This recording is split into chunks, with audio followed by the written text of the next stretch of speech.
Gifts Ungiven. Gifts for loved ones. Ah, yes, I have your order right here. The jewelry pony said. For Sweetie Belle, yes? That's right. Sweetie said, glancing up at the clock on the wall. And I already paid, right? Well, let's see. The old stallion glanced over the 2 small boxes that Sweetie Belle immediately knew were the gifts that she had ordered for Applebloom and Scootaloo weeks ago. And she already knew that she paid in advance. She was just trying to get this poor old stallion to speed up a little, because she knew that she was definitely late. Ah, yes, so it is. Then 2 lockets. He turned around holding the 2 boxes, but Sweetie Belle snagged them with a glow of light green light and immediately pivoted. Thanks so much, bye! She spat out as she darted out of the door, the 2 small boxes levitating behind her. The bell jingled and Sweetie's face was assaulted by heavy raindrops. The storm came on suddenly, and at this point there was nothing that she could do to keep her makeup from running on her mane from being messed up, so she resigned herself to making up for as much lost time as possible. She trotted urgently down the streets of Ponyville. Time had changed the familiar town over the years. What was once dirt paths and the occasional street lamp had become almost like candlelight since Princess Twilight took over for Celestian Luna. While Sweetie felt like she knew the town like the back of her hoof, she was still taken off guard by some new fixture that seemed out of place, or a store that wasn't there before. Just like how that brick in the sidewalk didn't seem to be raised so high before. Sweetie tripped and fell to the ground. Her face plunged into a puddle and she couldn't help but sputter in frustration. Really? Frickin' really? She growled. This just isn't my day. But as she stood herself up, she looked for her packages. She found one just dangling off the side of the curb and she swooped it up with a gasp. That could have been bad. She mumbled to herself. Then she found the other one. The other box was sitting above a storm drain, open just a crack. Her horn lit up and grabbed the box. As it pulled away, she saw the faintest glint of gold. She gasped, looking down the storm drain, her magic searching the dark depths for the second locket. But all she saw was running water. She sat down on the curb. 2 boxes, 1 locket, soaking wet, her hooves were scuffed and her makeup was running. At this point, a few tears weren't gonna make things any worse. Sweetie Belle knocked on the front door of their old clubhouse and opened it wide. Hey, guys. She sniffled. The 2 other Crusaders were ready to respond back in joy at seeing their mare friend join them. Their mood turned on a dime when they saw her running mascara. Sweetie, what happened? Applebloom said, leaping to her hooves and running to pull Sweetie Belle inside. Scootaloo grabbed a warm blanket and pulled it around her. The old clubhouse seemed to grow smaller over the years. It could certainly fit 3 adult-sized ponies, but it was clear it was originally made for smaller ponies. Long gone were the days of piling in 8 or 9 other kids to have a meeting of the Rainbow Dash fan club. It's nothing, really. I just tripped my way on here and forgot Umbrella. It's my fault, really. Still, that really sucks. Scootaloo said.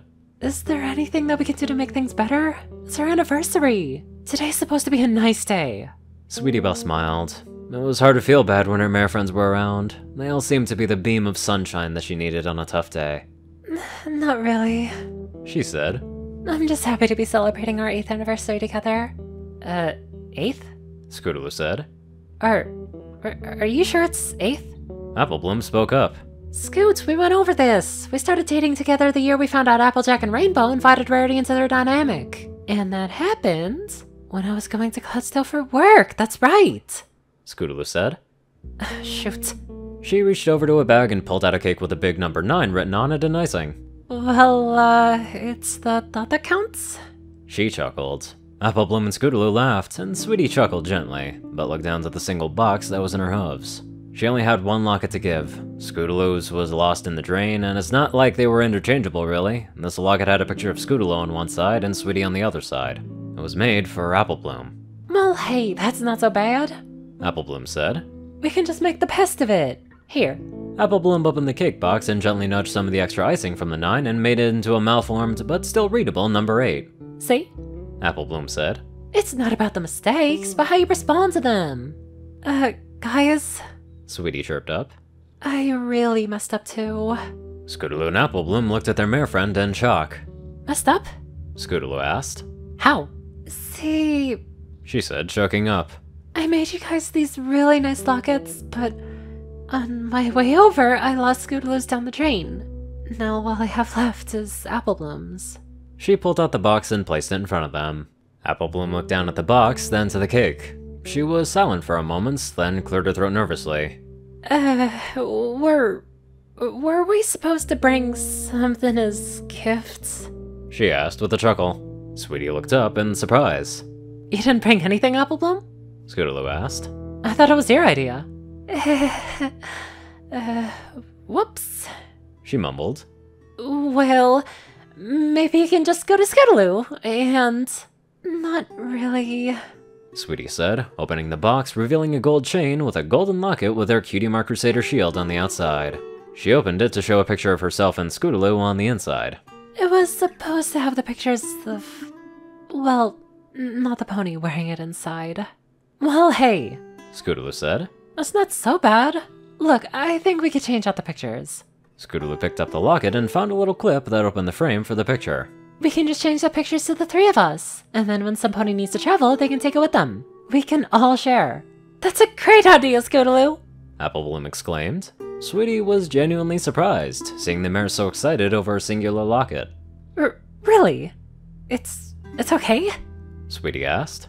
I think it's a wonderful gift, Sweetie. Something went wrong for all of us today. But what matters the most is how we deal with it. I'm choosing to be happy that I have two such wonderful mares in my life that I love and cherish. I thought you said we weren't gonna do all the mushy stuff. Too late. Sweetie Belle said, a smile creeping on her lips. Group hug time. Sweetie Belle and Apple Bloom wrapped Scootaloo in a tight hug and felt warm with one another's love. Sweetie and Scootaloo never noticed the two small presents wrapped in apple wrapping paper underneath the table in the corner, but it didn't really matter. They were able to celebrate their bond with each other and the love that they shared to make each other happy. And that's more worth than any locket or any words. This is so damn sweet, and it's a nice reinforcer to remember that gifts, they really ain't everything. It's the incentives, the friendship, all that stuff that really makes it what it is. Anywho, let's get on to our exceptionally generous donators. Top donators Peter Coulthard, J10 Man, Darkside, Gauntlet, and Only One Thing. TacoCat598, Zar630, Strix, Rayden, Narwhals, Blackmoonheart, Drake Lovedragon, Pastel Skies, Austin Roland, CrazyColor557, Stu Hex, Will, Omicron Lyre, Dospo, Delta Omega, Jack Hadge, Rincypher9852, Madman Stan, Leslie Prickett, Hudson Norman, Stephen Bingham, LineGod12, and many more legendary people. Thank you all so much for watching this video, and live life to the fullest.